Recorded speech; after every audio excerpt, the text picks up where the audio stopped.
Le Front National, toujours, est près d'un électeur sur 5 à voter pour lui à eux. La commune d'un peu plus de 7000 habitants accueille pour la première fois au municipal une liste frontiste. Face à elle, deux autres listes, une d'hiver droite et celle d'Union de la gauche emmenée par la maire sortante socialiste. Grégory Archiapati avec Judicaël Rousseau. Bonjour madame, pour les élections municipales de E. Grande première dans la commune 2. Le Front National y présente une liste. À sa tête, Françoise Duchossois.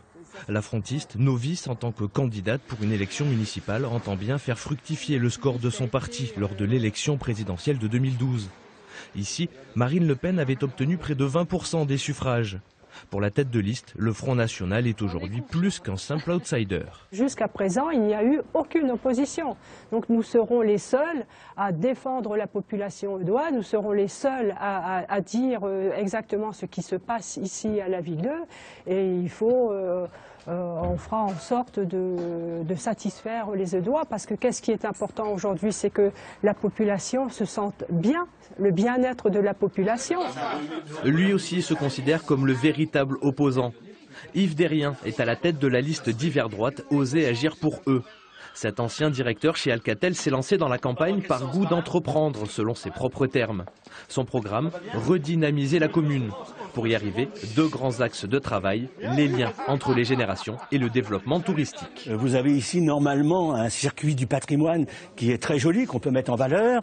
Et donc notre idée, c'est au travers de ce patrimoine historique de redévelopper, de participer au développement économique de la cité, et avec ce développement économique, mettre quelques boutiques d'art par exemple ici, et recréer de l'emploi, parce qu'en fait il faut attirer des gens dans cette ville pour recréer une dynamique positive. Cette salle de sport, la maire sortante Marie-Françoise Gaouillère en est fière. C'était l'une de ses promesses de campagne en 2008.